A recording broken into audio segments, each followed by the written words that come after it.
Bruchim habaim, bruchot habaot, pour le Limud Torah, ensemble, en collectivité. Et bravo de tenir le rythme, parce que ce n'est pas évident, avec les préparatifs de Pessah. Baruch Hashem, vous arrivez à consacrer du temps pour l'étude, pour la réflexion. Alors, évidemment, toutes les fêtes nécessitent une préparation d'ordre intellectuel, à savoir étudier les halachot, mais Pessah a fortiori. Shoalim vedorshin beilchot a Pessah, ifne a Pessah shloshim yom. Il faut 30 jours avant la fête commencer l'étude de ces halachot, parce qu'en effet, elles sont complexes, nombreuses, diverses et variées. Pour l'instant, ce qu'on a fait, c'est qu'on a entamé l'étude de tout ce qui est relatif au chametz. Le chametz étant interdit à la consommation au profit, voire même à son existence, on n'a pas le droit de le laisser chez nous en tant que propriétaire. Il peut être chez nous, mais si on n'est pas propriétaire, si on l'a vendu à un goy, on en parlera de la vente du chametz au goy. Mais sinon, la Torah nous dit lo yirae, lo yimatse. Il ne faut pas que le chametz ne puisse être vu, il ne doit pas s'y trouver. Mais Chachamim nous disent que le chametz est interdit que si on est propriétaire. Car il est écrit lo yirae lecha chametz. Chametz shelcha yataroe, aval ataroe shel acherim ve shel gavoa. C'est-à-dire, ton chametz à toi personnellement est interdit pendant Pessah. Mais s'il appartient à des non-juifs, eh bien, il n'y a pas de problème. Tout de même s'il n'y a pas de problème thoraïque à laisser du chametz, du goy chez nous à la maison, il y a tout de même une institution rabbinique qui vise la précaution.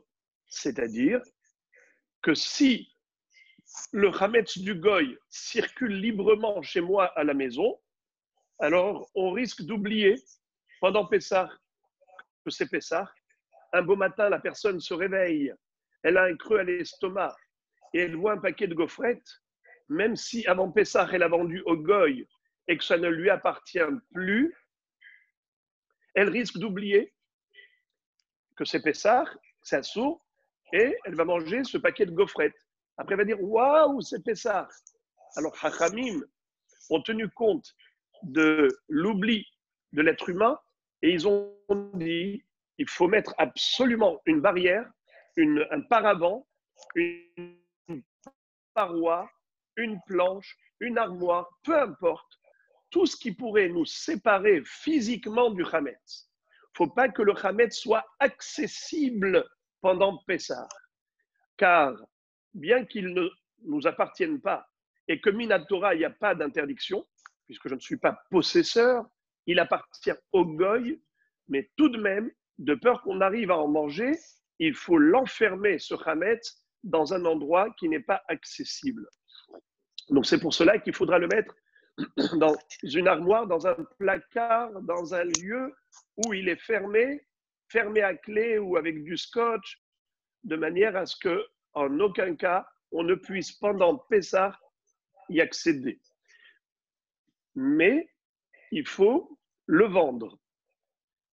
En l'occurrence, cette année, par rapport au confinement, comme par rapport à cette épidémie terrible, que Dieu nous en préserve et qu'il guérisse tous les malades, eh bien, par mesure de précaution, on doit rester confiné chez soi. Et on ne peut pas sortir librement pour aller acheter des produits à tout bout de champ. Il faut réduire les sorties. Donc, si des gens ont du chametz chez eux, cette année, on ne va pas chercher à s'en débarrasser totalement. On va se servir de la vente du chametz au goy. Généralement, il y a beaucoup de gens scrupuleux en matière de halakha et ils essayent de se débarrasser totalement du chametz. Ils ne veulent pas garder du tout de chametz chez eux à la maison. Parce qu'ils veulent être mahmirim et ils ont peur que la vente ne soit pas sérieuse. Ils ont peur que le goy peut-être ne veuille pas vraiment acheter. le Hametz, et peut-être que c'est que de la comédie, alors ils ont un cas de conscience et ils disent, moi je ne vends pas le Hametz. Le propriétaire de l'usine, le propriétaire du magasin de Hametz, les spaghettis, celui qui a une usine de Bisli, il est obligé de vendre au goy son Hametz. Celui qui a plein de bouteilles de whisky, il ne peut pas se permettre de les jeter. Chaque Black Label fait 500 euros ou 600 euros, eh bien, il ne va pas le jeter avant Pessah. Qu'est-ce qu'il fait? Il le vend à un goy. Mais quelqu'un qui a peu de Hametz, il a un demi-kilo de spaghettis et un quart de kilo de semoule, mieux vaut le jeter plutôt que de garder du Hametz chez soi à la maison. Et ça, c'est le raisonnement de ceux qui ne veulent pas, pardon, Blue Label, c'est ça. Là, on me dit que ce n'est pas du Black Label, c'est Blue Label. J'ai eu ici une remarque. En tout cas, ce que je veux dire, c'est que cette année, exceptionnellement, les rabbanim nous disent que cette fois-ci, on va se servir tous de la vente du Hametz au Goy parce qu'il faut se ravitailler, parce qu'il faut s'approvisionner, vu qu'on n'arrive pas à fonctionner normalement. Même les usines ne fabriquent plus. Donc, pour ne pas arriver à une situation de pénurie, autant s'approvisionner. Et ce Hametz qui est ici, on le vend au goy et on le met de côté dans un lieu inaccessible. Comment vendre au goy? Normalement, on le fait par le biais du rabbinat. Pourquoi par le biais du rabbinat? Parce que la transaction commerciale, lorsqu'on veut changer de propriété, le propriétaire du Hametz qui est juif veut désormais ne plus être le propriétaire. Il veut que le propriétaire soit adopté tous les modes de transaction. Comment est-ce qu'on vend un objet? Alors, on peut le vendre avec de l'argent. Mais nous, par exemple, entre juifs, est-ce que Réhouven peut vendre à Shimon un objet juste en lui d'argent? Mais voyez-vous ce lot? Il y a quelqu'un qui me dit, vendez-moi ce feutre. Je lui dis, il n'y a pas de problème. Quel prix? 2 shekels. Il me donne les 2 shekels. Est-ce que ce stylo lui appartient? Réponse, non. Comment ça se fait? Pourtant, il m'a donné l'argent. Alors, il y a 2 chitotes. Il y a Rabbi Yochanan et Rish Lakish. Rish Lakish dit que Minatora, la vente d'objets ne peut pas se faire avec de l'argent. Car la Torah nous dit, Vechitim keru mimkar la amitecha, okano miyad amitecha, altonu ish et amito. Davar hanikna miyad leyad.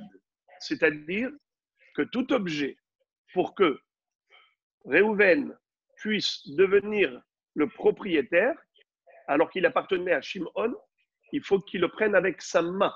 Miyad leyad. Il faut qu'il fasse meshicha ou agbaha, tirer ou porter. Sinon, juste de l'argent, ce n'est pas un moyen de transaction. Rabbi Yochanan va dire non. Minatora, selon la Torah, même l'argent est un moyen d'acquisition. Je paye, j'ai acheté, j'en suis le propriétaire Minatora. Qui a dit que non, je ne suis pas propriétaire? C'est les Chachamim. Ils ont dit qu'il ne faut pas se suffire de l'argent. Il faut réellement prendre l'objet dans sa main. Pourquoi?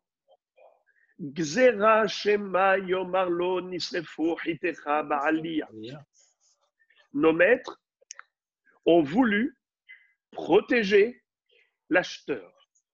Car imaginez-vous, je reprends l'exemple de Réhouven et Shimon. Réhouven achète un objet de Shimon. Il a donné, par exemple, 10 000 shekels à Shimon pour lui acheter sa salle à manger. Très bien. Il vient chercher, lui dit, où se trouve, s'il te plaît, ma salle à manger que j'ai achetée? La table et les 6 chaises. Il lui dit, oh là là, tu ne sais pas ce qui s'est passé. il y a eu un incendie dans mon jardin. Là-bas, ta salle à manger était entreposée, elle est partie en fumée. Et le pauvre monsieur Shimon, qui a déjà payé, il va pleurer toutes les larmes de son corps. Il va lui dire, mais je t'ai payé. Il lui dit, oui, c'est vrai, c'était à toi et ça a brûlé. Que puis-je faire? Oui, mais c'est trop facile parce que le vendeur, a déjà touché l'argent. Alors, il s'en fiche que l'objet appartenant à l'autre soit brûlé. Comme on dit, malheureusement, au nom des égoïstes, après moi, le déluge. Après moi, le feu. Il s'en fiche. Alors, Hachamim m'ont dit non. Monsieur vendeur, tu es responsable tant que l'acheteur n'a pas pris l'objet lui-même en main propre. Voilà pourquoi. Les Chachamim m'ont dit la transaction commerciale d'un objet, pour qu'il y ait transfert de propriété, il faut que le moyen d'acquisition ne se limite pas à l'argent donné, mais surtout à la prise de l'objet physiquement. Maintenant, on va comprendre que ça, c'est en effet par rapport d'un juif à l'autre. Mais maintenant, quand on va vendre au goy, on va lui demander de l'argent. En effet, il va payer. Certes, il ne va pas payer des millions. Et normalement, il devrait payer des millions parce qu'on va lui vendre tout le chametz qui se trouve dans le Supersal, tout le chametz qui se trouve à Ikea, tout le chametz qui se trouve, je ne sais quoi, partout, dans tous les magasins, toutes les usines. Le rabbinat va lui vendre au goy pour des millions de shkalim. Mais le goy, combien il a payé? Peut-être 10 shekels. C'est un acompte. Un jour, quand il viendra pour prendre tout son chametz, il payera le reste. En tout cas, pour l'instant, il a déjà payé. Il a versé des armes, un acompte. En plus, il y a d'autres moyens de transactions commerciales et on va essayer de les appliquer tous. Ça veut dire que on va essayer de vendre le chametz au goy par tous les moyens possibles et imaginables. Alors, je vais en évoquer encore d'autres moyens d'acquisition. Il y a ce qu'on appelle halipin, échange. C'est quoi échange? C'est du troc.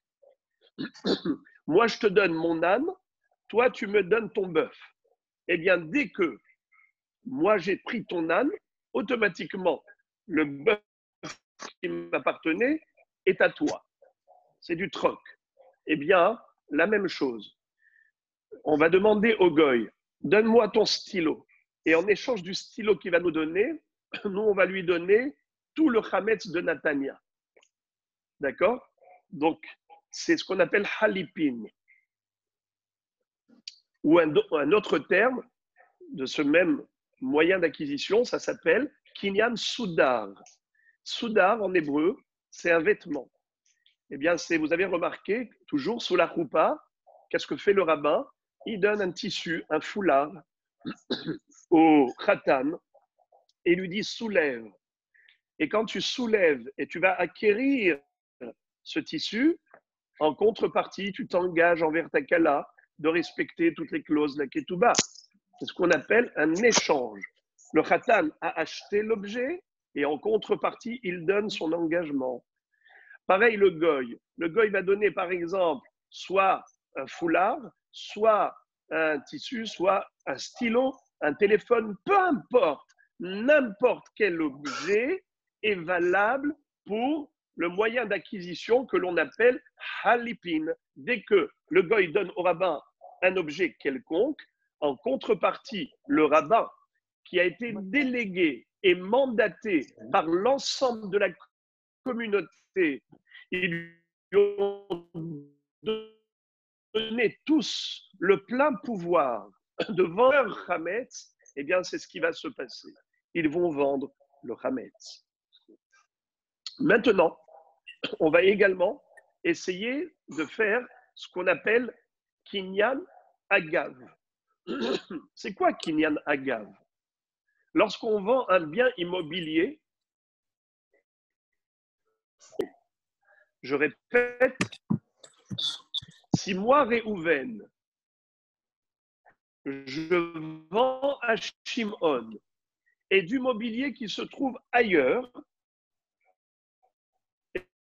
eh bien, il est possible à l'immobilier et automatiquement, quand on lui dit je veux te vendre avec l'immobilier, le mobilier, eh bien, le mobilier est vendu avec l'immobilier en même temps.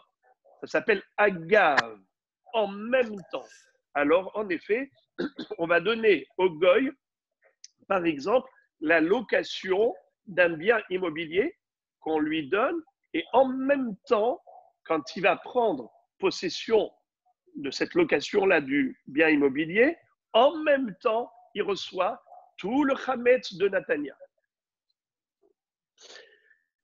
Encore un autre moyen d'acquisition, c'est le shtar. Qu'est-ce que c'est que le shtar? C'est un acte de vente. Généralement, lorsqu'on veut vendre un bien immobilier, on peut le vendre aussi bishtar. Qu'est-ce que c'est? J'écris, moi, Réhouven, propriétaire de ce bien immobilier, je le donne ou je le vends à Shimon. Et je donne ce papier à Shimon. Dès que Shimon a reçu le shtar, l'acte de concession, désormais, il devient propriétaire de ce que je lui ai vendu par le biais du shtar. Voyez-vous, on essaye pour parfaire la vente, pour qu'elle soit parfaite. Qu'est-ce qu'on fait? On va céder au goy le chametz par le biais de tous les moyens de transaction commerciale. Très bien. Alors maintenant, pour cette année, généralement, vous verrez dans toutes les synagogues des papiers, des documents.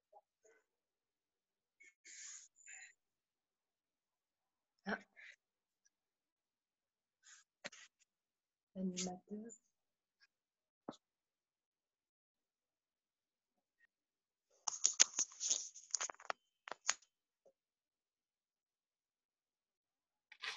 Confiné chez soi. Vous m'entendez? Maintenant, oui. Est-ce qu'il y a eu des parties? Combien de secondes? Dites-moi à partir d'où vous n'avez plus entendu. Hein? Quelques secondes avant. Juste rappeler à quel sujet, dans quel sujet j'étais? Au moment de la vente par le shtar. D'accord. Alors, je reprends la suite. On avait parlé de la vente par le biais d'un acte de vente. Donc, comme j'ai expliqué, que le rabbin va tenter de vendre tout le chametz avec tous les moyens d'acquisition possibles et imaginables afin de s'assurer que la vente est parfaite et qu'elle n'a aucune défaillance pour que le chametz n'appartienne plus aux Juifs, qu'il appartienne aux goy.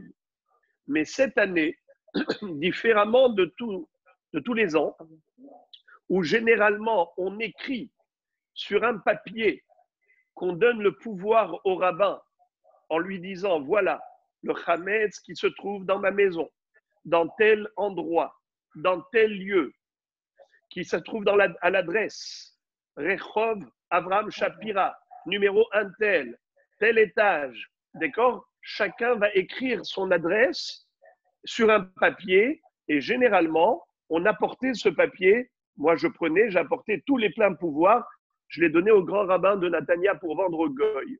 Mais cette année, ça ne pourra pas se faire comme ça, malheureusement, sauf si d'ici demain, il y a un changement. Mais en attendant, il faut remplir en ligne, online. C'est comme ça qu'aujourd'hui, on fait tout.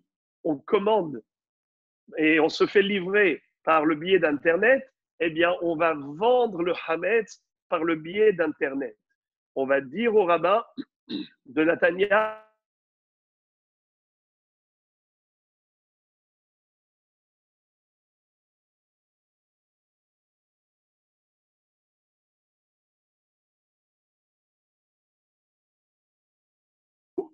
On va simplement mandater le rabbin.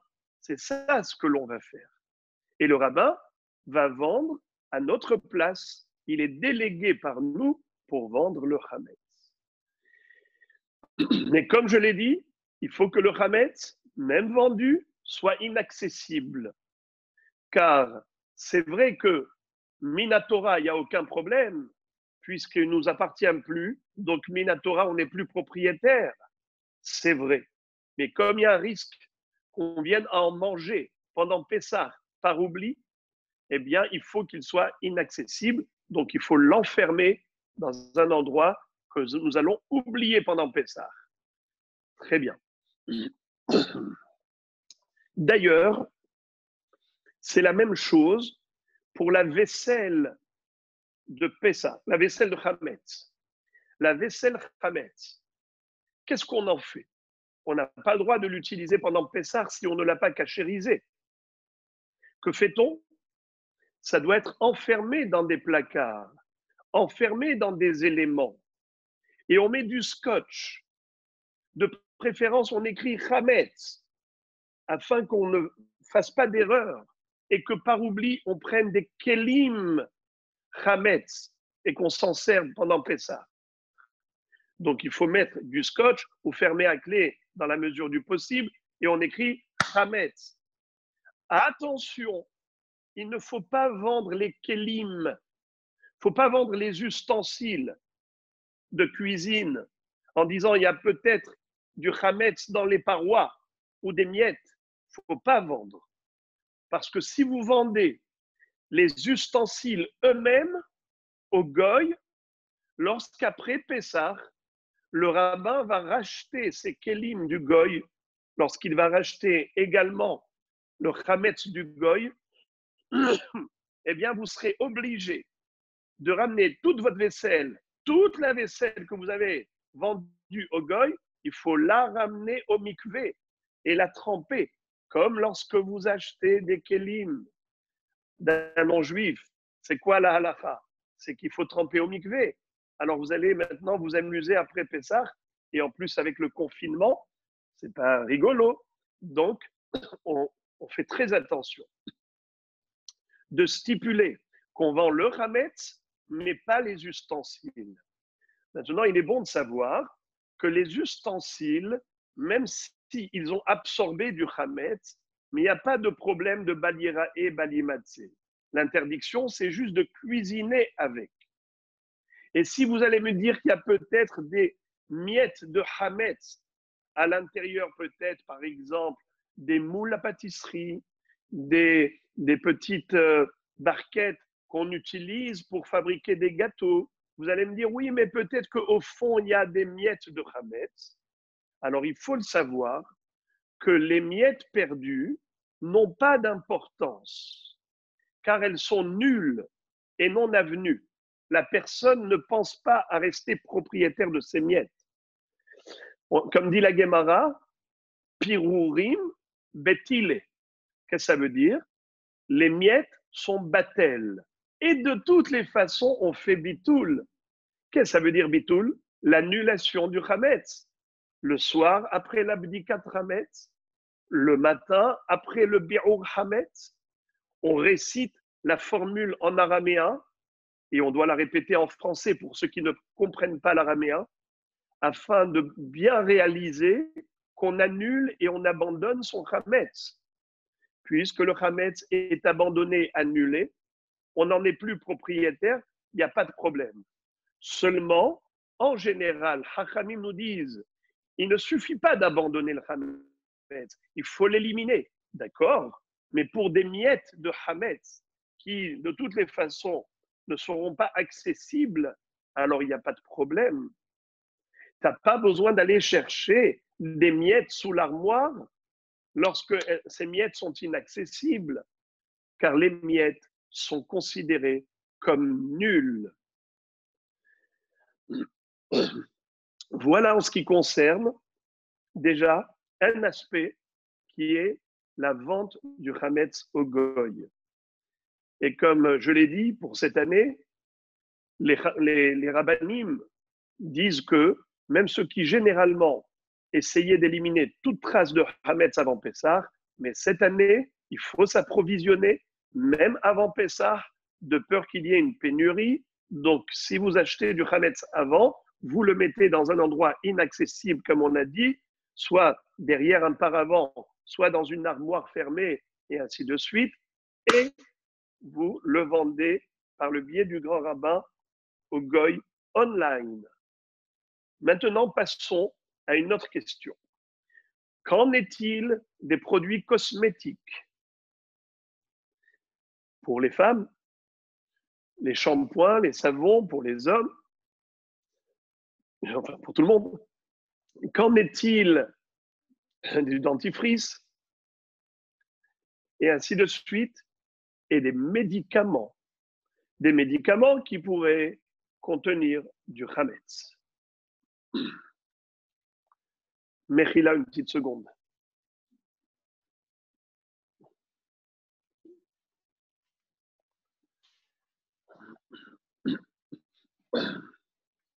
Alors, on va aborder le sujet. Je vais commencer d'abord par une règle de base. Le Hametz, si il a tellement pourri, il a été détérioré jusqu'à devenir non comestible, même pas pour un chien, eh bien désormais, ce Hametz devient permis, à condition que ce soit ainsi avant Pessah. L'exemple que donne la Gemara, Hapat She'ipsha, du pain qui a pourri.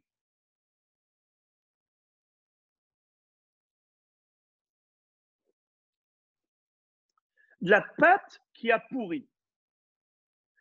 Si elle est encore comestible pour un chien, c'est assourd. C'est assourd pas seulement de manger, c'est assourd même d'en avoir chez soi, d'en posséder. Mais si ça pourrit à tel point que même un chien ne peut pas en manger, alors désormais, il n'y a plus d'interdiction. Autre exemple, on a pris du Hametz et on l'a brûlé. Il a été carbonisé.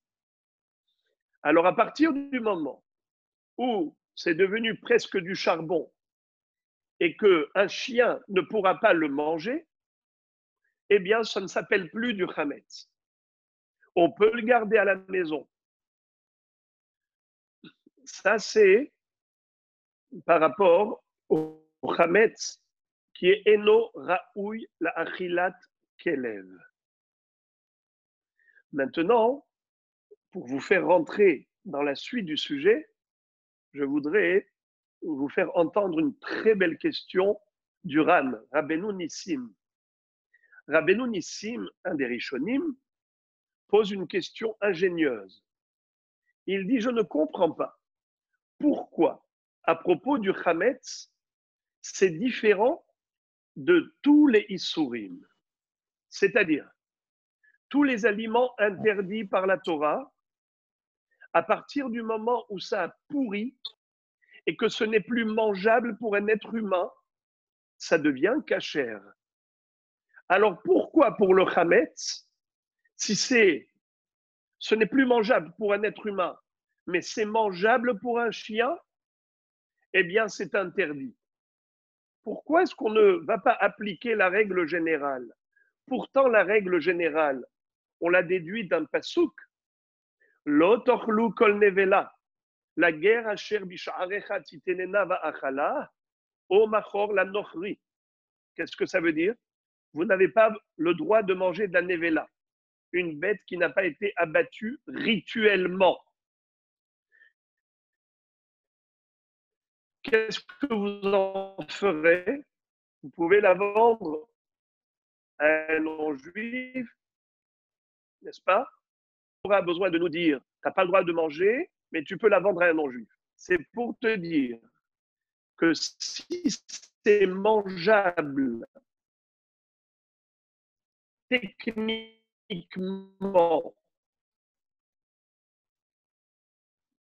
pour un non-juif, pour un non-juif, alors il n'y a plus d'interdiction pour le juif. C'est le baromètre.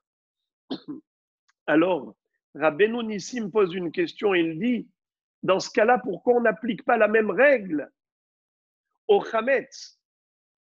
Pourtant, ce Hametz n'est plus mangeable pour un homme. Pourquoi faut-il qu'il soit dégradé à tel point qu'il ne soit plus comestible, même pas pour un chien?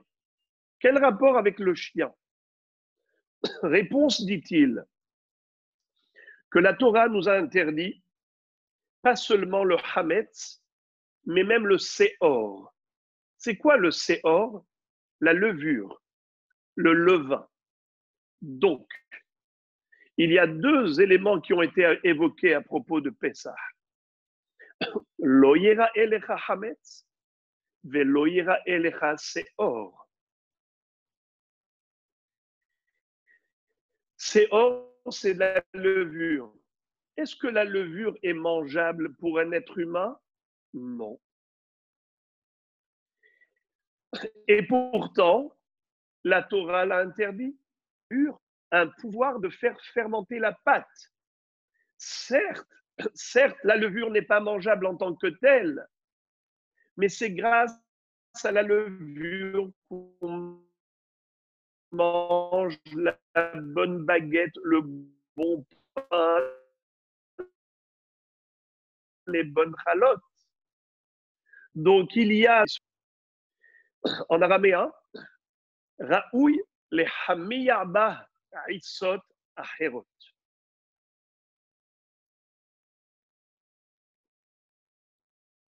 Voilà pourquoi, différemment de tous les interdits alimentaires, en général, tout aliment interdit, dès qu'il s'est gâté, dès qu'il s'est dégradé et qu'il n'est plus mangeable pour un homme, il devient cachère.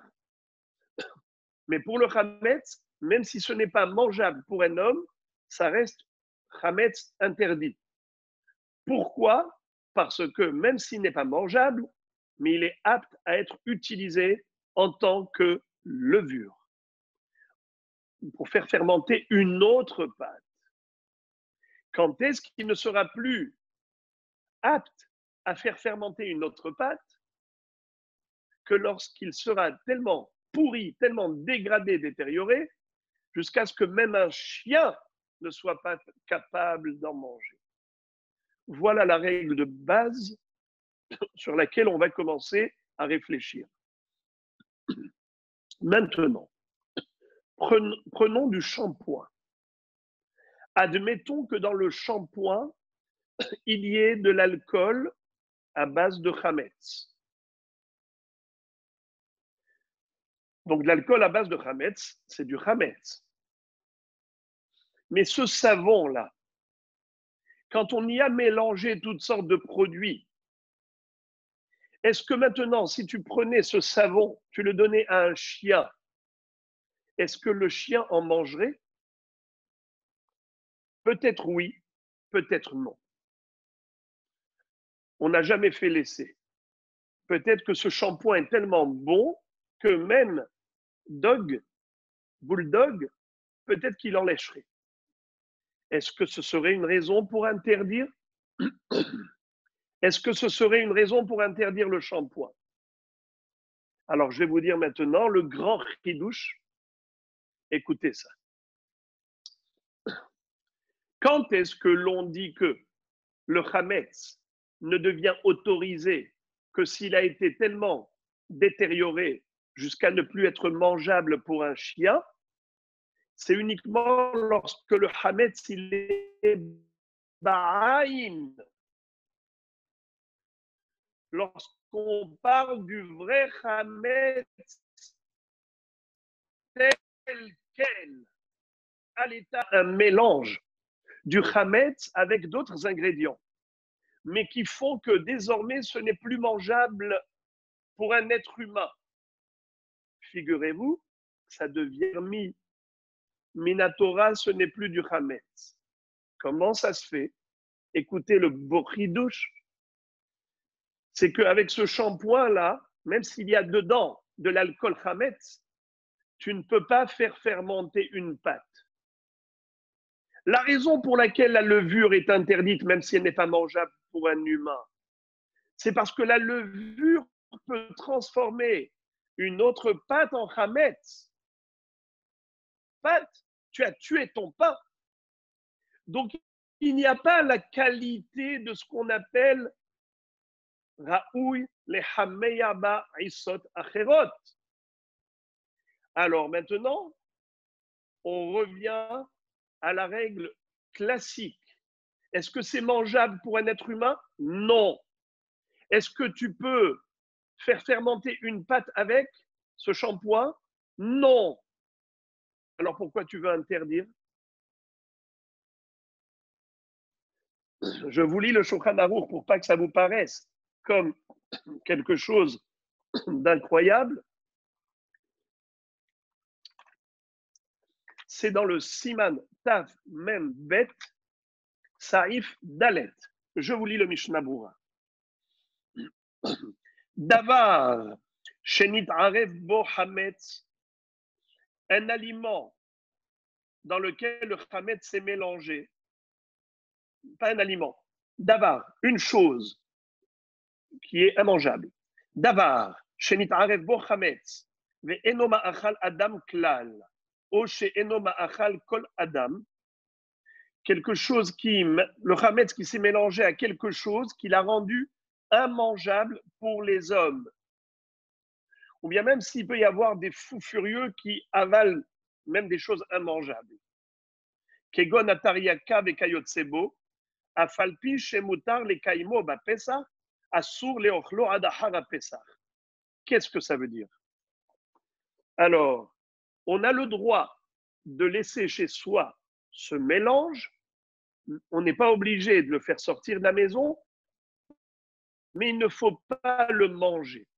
Pourquoi est-ce qu'il ne faut pas le manger? C'est contradictoire, parce que tu me dis, d'une part, tu peux le garder à la maison, ce n'est plus du chametz, et d'autre part, nous dit le Shulchan Aruch, n'en mange pas. Pourquoi?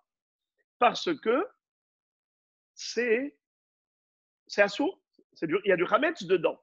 Alors, je ne comprends pas. Il y a du chametz mélangé à quelque chose qui rend le chametz immangeable pour l'homme.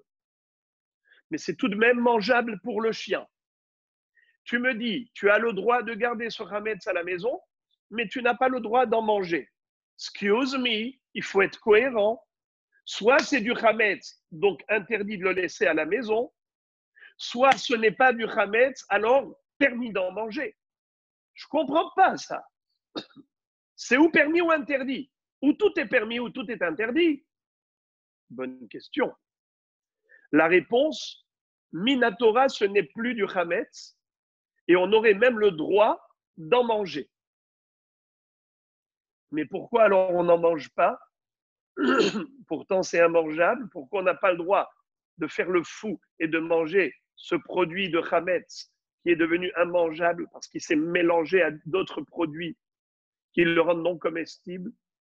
Alors là, il y a un chidouche de l'un des Rishonim qui s'appelle le Roche, qui a dit que Archevé, en araméen, ça veut dire quoi? Archevé. C'est que l'homme a considéré que cet aliment, même si pour les gens normaux, c'est immangeable, mais pour lui, c'est mangeable. Ça veut dire, le bonhomme, qu'est-ce qu'il a fait? Il a mangé de l'immangeable. Est-ce qu'il a commis une infraction, oui ou non? Selon la Torah, il n'a commis aucune infraction. Car la Torah a interdit de manger ce qui est mangeable. Tu as mangé de l'immangeable, mina Torah, il n'y a pas d'interdiction. Mais midera banane, oui, c'est assourd. Car tu as montré que pour toi, c'est comestible. Toi, tu as donné une importance à cet élément, tu l'as considéré aliment. La preuve, c'est que tu l'as mangé. L'exemple type que donne la halakha, c'est par exemple Dio, de l'encre. À l'époque, ils fabriquaient de l'encre, ils mettaient dedans de l'amidon, ils mettaient du chametz dedans. Mais avec tous les produits de l'encre, c'est devenu immangeable. Eh bien, on nous dit que cette encre-là, si quelqu'un en a mangé, Minatora, il n'a commis aucune infraction. Mais Midera Banane, c'est assourd d'en manger de peur que. Pas de peur. C'est assourd d'en manger parce que, en faisant cette action d'en manger, il a montré, ce fou-là, ce fou furieux, il a montré que lui considère cela comme un aliment. Lui, il le considère comme un chametz valable. Alors, je reprends tout ce qu'on a dit.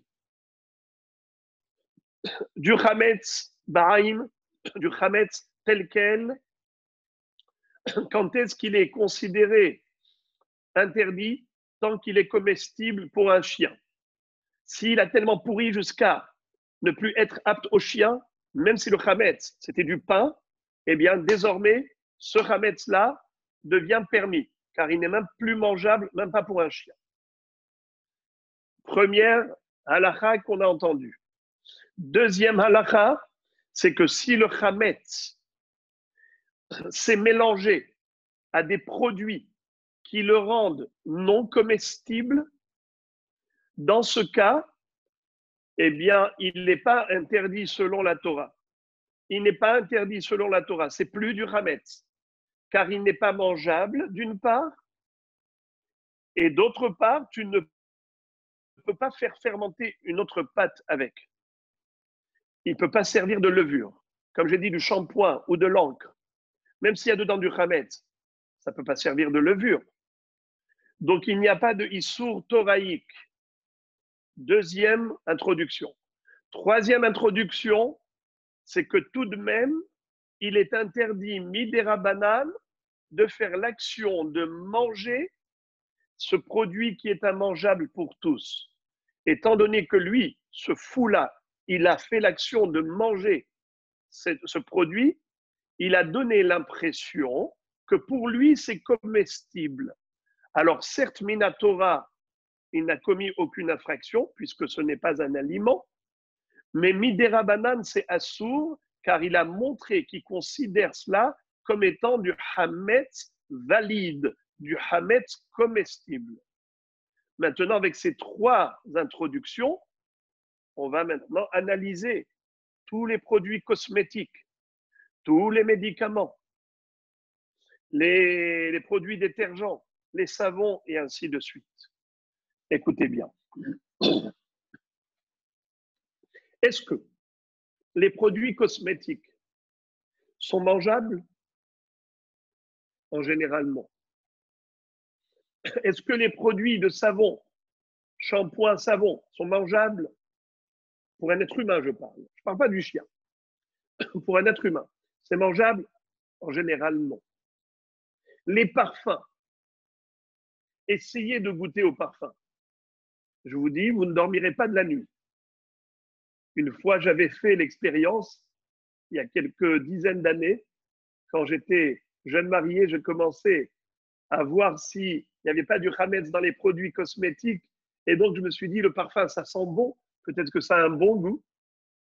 J'ai goûté un petit peu. Quand pendant la bdikat chametz, je recherchais, je me suis dit, peut-être que dans les produits de parfum, comme il y a de l'alcool, peut-être que c'est du chametz. En plus, ça sent bon. J'ai essayé de goûter. Je peux vous dire que j'ai passé une très mauvaise nuit. Ce n'est pas du tout mangeable pour un être humain. Alors même si, admettons, c'était mangeable pour un chien, fort possible que même pour un chien, ce n'est pas mangeable.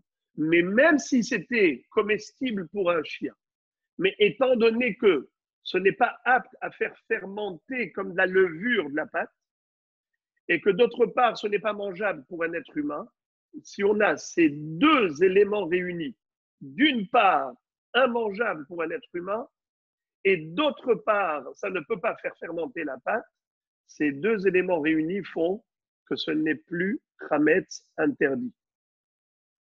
Même s'il y avait dedans du chametz. Donc c'est pareil pour tous les médicaments, tous les cachets où il pouvait y avoir du chametz, même s'il y a dedans du Hametz. Mais maintenant, c'est comme le Akamol, comme le Doliprane, où il n'y a pas, où ce n'est pas mangeable. Étant donné que ce n'est pas mangeable pour un être humain, il n'y a pas de problème. Vous allez me dire, oui, mais comment il peut prendre un médicament pareil? Mais s'il a fait rentrer dans la bouche, c'est comme l'histoire de tout à l'heure, où on avait dit quelqu'un qui prendrait, par exemple, du shampoing ou il avale le shampoing ou de l'encre, où il y a dedans du chametz.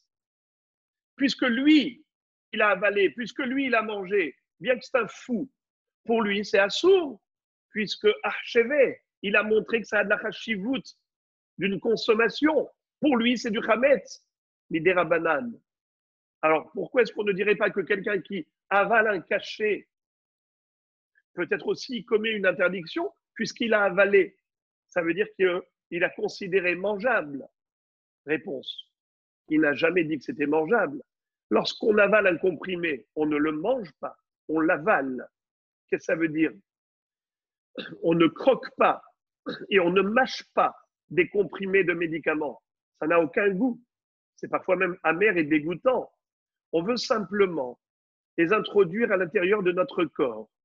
Ça peut se faire par une intraveineuse, ça peut se faire par un suppositoire, et ça peut se faire par voie buccale.